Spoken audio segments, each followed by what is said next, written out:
ಶ್ರೀಗುರುಭ್ಯೋ ನಮಃ. ಹರಿ ಓಂ.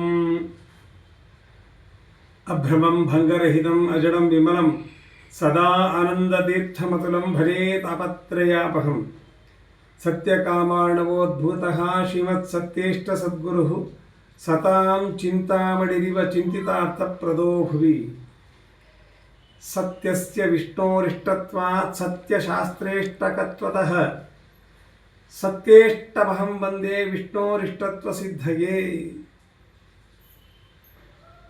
ಈ ದಿವಸ ಪ್ರಾತಸ್ಮರಣೀಯರಾದಂತಹ ಸತ್ಯೇಷ್ಟತೀರ್ಥ ಶ್ರೀಪಾದಂಗಳವರ ಆರಾಧನಾ ಮಹೋತ್ಸವ. ಹಂಸನಾಮಕ ಪೀಳಿಗೆಯಲ್ಲಿ ಬರುವಂತಹ ಶ್ರೀಮದ್ ಉತ್ತರಾದಿ ಮಠದ ಸಾಕ್ಷಾತ್ ಪರಂಪರೆಯಲ್ಲಿ ಬರುವಂತಹ ಮಹಾ ಇತಿ ವರೆಣ್ಯರಿವರು. ಇವರ ವೃಂದಾವನ ಆತಕೂರಿನಲ್ಲಿದೆ. ಪೂರ್ವಾಶ್ರಮದಲ್ಲಿ ದೊಡ್ಡ ವಿದ್ವಾಂಸರಾಗಿರತಕ್ಕಂತಹ ಹತ್ತಿಮತ್ತೂರು ನರಸಿಂಹಾಚಾರ್ಯ ಎಂಬುದಾಗಿ ಇವರ ನಾಮಧೇಯ. ಉತ್ತಮವಾಗಿರ್ತಕ್ಕಂಥ ವಾಗ್ಮಿಗಳು, ಪ್ರಚಂಡ ವಿದ್ವಾಂಸರಾಗಿದ್ದರು.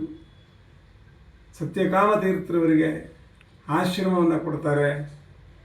ಇವರ ಶಿಷ್ಯರು ಕೂಡ ಮಹಾನುಭಾವರಾದಂತಹ ಸತ್ಯಪರಾಕ್ರಮ ತೀರ್ಥ ಶ್ರೀಪಾದಂಗಳವರು.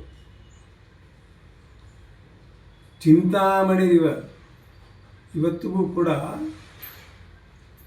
ಆತಕೂರಿನಲ್ಲಿ ಸತ್ಯೇಷ್ಟ ತೀರ್ಥರನ್ನ ಹೋಗಿ ಸಂತಾನವಿಲ್ಲದವರು ಅಥವಾ ಉದ್ಯೋಗ ಪ್ರಾಪ್ತಿ ಇಲ್ಲದಲೇ ಇರ್ತಕ್ಕಂಥವರು, ಅನೇಕ ಕೌಟುಂಬಿಕ ತೊಂದರೆಗಳಲ್ಲಿರ್ತಕ್ಕಂಥವರು ಹೋಗಿ ಸತ್ಯೇಷ್ಟ ತೀರ್ಥ ಶ್ರೀಪಾದಂಗಳವರ ಸೇವೆಯನ್ನು ಮಾಡಿದರೆ ಸಂಪೂರ್ಣ ಫಲವನ್ನು ಕೊಡ್ತಾರೆ.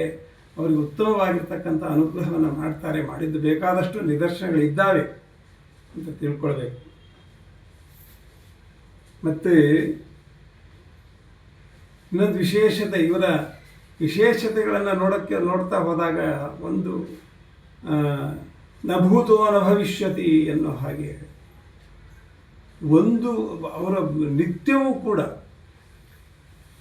ಮೂಲ ರಾಮಚಂದ್ರ ದೇವರಿಗೆ, ಸೀತಾದೇವಿ, ದಿಗ್ವಿಜಯ ರಾಮದೇವರು, ವಂಶರಾಮದೇವರು, ಪ್ರಸನ್ನ ವಿಠ್ಠಲ ದೇವರಿಗೆ ಕೃಷ್ಣಾ ನದಿಯ ನೀರಿನಿಂದ ನಿತ್ಯವೂ ಕೂಡ ಅಲ್ಲಿ ನೀರನ್ನು ತಂದು ಜಲಾಭಿಷೇಕವನ್ನು ಮಾಡಿದ್ದಾರೆ ಅನ್ನೋದಿದೆ. ಅದೊಂದು ವಿಶೇಷ. ಆ ಥರ ಹಾಗೆ ಮಾಡಿದವರು ಯಾರೂ ಇಲ್ಲ. ಮತ್ತು ಇನ್ನೊಂದು ವಿಶೇಷತೆ ಇದೆ. ಅವರ ಪೂರ್ವಾಶ್ರಮದಲ್ಲಿ ಅವರಿಗೆ ಲಬ್ಧವಾಗಿದ್ದಂತಹ ಅವರ ಸಮಸ್ತವಾಗಿರ್ತಕ್ಕಂಥ ಆಸ್ತಿಯನ್ನೇ ತಗೊಂಡು ರಾಮದೇವರ ಸೇವೆಗೋಸ್ಕರ ಒಂದು ಬಂಗಾರದ ಬಟ್ಟಲನ್ನು ಮಾಡಿಸಿ ರಾಮದೇವರಿಗೆ ದಾನವನ್ನು ಕೊಟ್ಟಿದ್ದಾರೆ. ಬಂಗಾರದ ದೊಡ್ಡ ಬಟ್ಟಲು. ಅದರ ಮೇಲೆ ಮೂಲ ರಾಮಚಂದ್ರನವರು ಮತ್ತು ವೇದವ್ಯಾಸ ದೇವರ ಹೆಸರನ್ನು ಬರೆಸಿದ್ದಾರೆ. ಇವತ್ತಿಗೂ ಕೂಡ ಅದ್ಯಪಿ ಉತ್ತರಾದಿ ಮಠದಲ್ಲಿ ಅದೇ ಬಟ್ಟಲಿನಲ್ಲಿ ಶ್ರೀರಾಮಚಂದ್ರನಿಗೆ, ಮೂಲ ರಾಮಚಂದ್ರ ದೇವರಿಗೆ ನೈವೇದ್ಯ ಆಗ್ತದೆ. ಅದೆಲ್ಲ ಅನೇಕ ಮಹಿಮೆಯನ್ನು ಹೊಂದಿರತಕ್ಕಂತಹ ಸತ್ಯೇಷ್ಟ ತೀರ್ಥರು ನಮಗೆ ಅನುಗ್ರಹವನ್ನು ಮಾಡಲಿ. ಕೇಳುಗರೆಲ್ಲರಿಗೂ ಕೂಡ ಅವರ ಅನುಗ್ರಹ, ಅವರು ಚಿಂತಾಮಣಿಗಳಾದ್ದರಿಂದ ಕೇಳಿದ್ದನ್ನು ಕೂಡಲೇ ಸ್ಮರಣೆ ಮಾತ್ರದಲ್ಲಿಯೇ ಅವರಿಗೆ ಒಳ್ಳೆಯದನ್ನು ಮಾಡ್ತಾರೆ ಅಂತ ತಿಳ್ಕೊಳ್ಬೇಕು. ಇವತ್ತು ಆರಾಧನೆ ಆದರೂ ಕೂಡ ನಾಳೆ ಅವರ ಆರಾಧನೆ ಆಚರಣೆ ಅಂತ ತಿಳ್ಕೊಳ್ಳಿ. ನಿನ್ನೆ ಪೂರ್ವ ಆರಾಧನೆ ಆಗಿತ್ತು, ನಾಳೆ ಆರಾಧನೆ, ನಾಡದು ಉತ್ತರ ಆರಾಧನೆ ಅಂತ ತಿಳ್ಕೊಳ್ಬೇಕು. ಅಂತಹ ಸತ್ಯೇಷ್ಟ ತೀರ್ಥರ ಅನುಗ್ರಹ ಎಲ್ಲರಿಗೂ ಆಗಲಿ. ಶ್ರೀಕೃಷ್ಣ ಅರ್ಪಣಮಸ್ತು.